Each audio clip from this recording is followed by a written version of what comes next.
or his returning attraction to her. "Your beauty has enslaved me," he whispered that first night. He stood near to where she waited on the edge of the dance floor, his lanky frame propped against the opposite side of a large column. "I must follow you, or ache from the distance between us."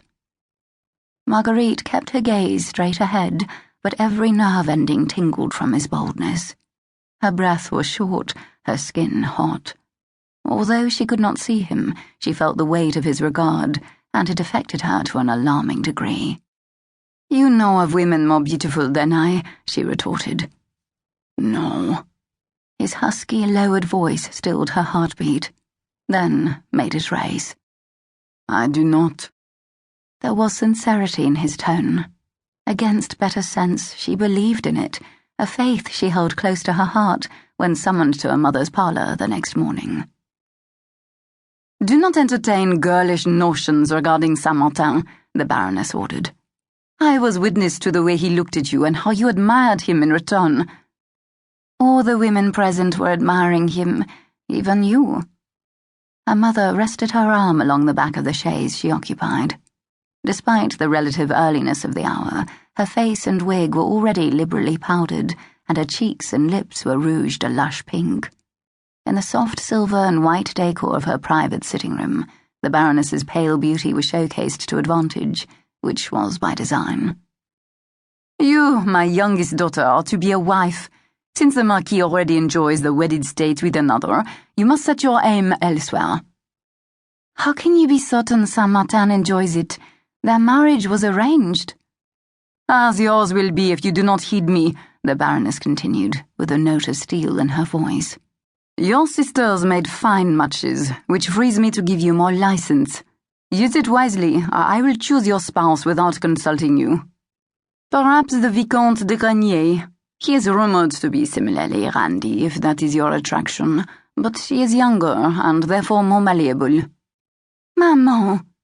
"You are not equipped to manage a man of Saint-Martin's ilk. He sweetens his tea with naive girls such as you, and then gorges on less refined tarts."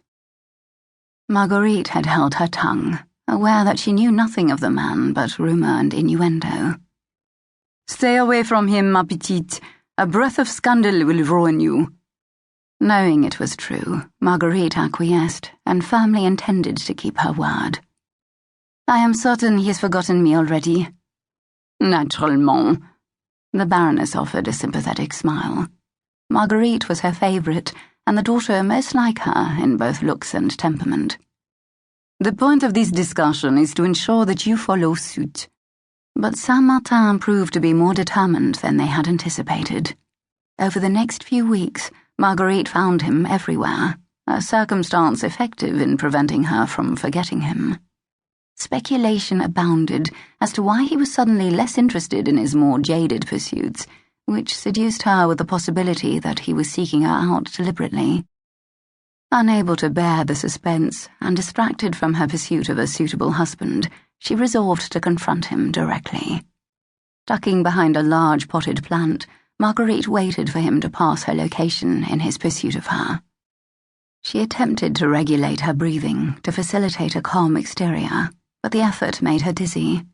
As had happened from the first, the nearer his proximity, the more disconcerted she felt. She could not see him, yet she sensed his every footstep. Closer, closer. When Saint-Martin came into sight, she blurted out, "What do you want?" The Marquis drew to a halt, and his wigged head turned to find her. "You." Her breath caught. He pivoted to face her directly, and approached with animalistic grace, his narrowed gaze assessing her from head to toe. As his dark eyes roamed, they heated, and when they paused boldly on her chest, Marguerite felt her breasts swell in response. "Stop!" She snapped her fan open as a barrier between them. Within the confines of her corset, her nipples hardened, such as they did when she was cold. "You will cause a scene." His jaw tightened. "And ruin you for the marriage you seek?" "Yes." "That is not a deterrent." She blinked.